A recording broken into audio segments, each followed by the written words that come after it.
ត្រីដាណាជួយប្អូនស្រីបុគ្គលិកចាក់សាំង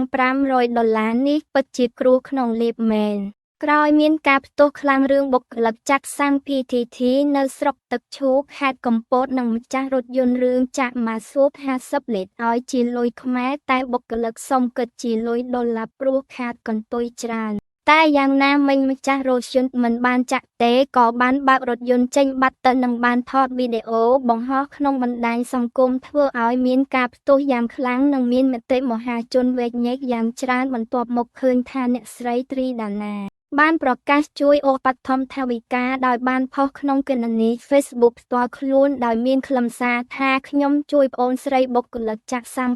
$500ខ្ញុំមិនដឹងថាខាងណាខុសខាងណាត្រូវទេខ្ញុំគ្រាន់តែដឹងថាអាណិតធម្មតាបើជាការតម្រូវយកកន្ទុយថែមគាត់ជាបុគ្គលិកគេក៏ធ្វើតាមគោលការណ៍ដែរខុសគ្នាត្រឹម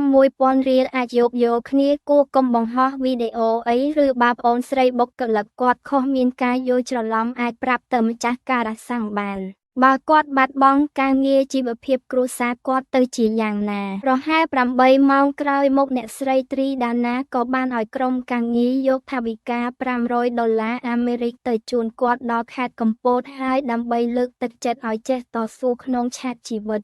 គាត់ជាស្ត្រីមេម៉ាយធ្វើការចិញ្ចឹមកូន2នាក់និងម្ដាយម្នាក់ទៀតក្នុងបន្ទប់បើគាត់បាត់បង់ការងារជីវភាពគ្រួសារនិងយ៉ាប់យឺនប្អូនស្រីទៅចូលធ្វើការនៅការសាំងនេះបានប្រហែល4ខែប៉ុណ្ណោះតាមដឹងមកថាថៅកែបានបន្តឲ្យគាត់ធ្វើការជាធម្មតាខ្ញុំមិនដឹងថាខាងណាខុសឬត្រូវយ៉ាងណាទេគ្រាន់ដឹងថាខុសគ្នា$1000ថតគាត់បង្ហោះវាជារឿងមិនគប្បីព្រោះគាត់ក៏ជាបុគ្គលិកធ្វើការឲ្យគេដែរបើគាត់ខុសទាស់អ្វីគួរប្រាប់ទៅអ្នកគ្រប់គ្រងគាត់សង្ឃឹមថាប្រជាជនខ្មែរយើងនឹងចែករំលែកអំពើល្អឲ្យបានច្រើនចេះយោគយល់អធ្យាស្រ័យគ្នា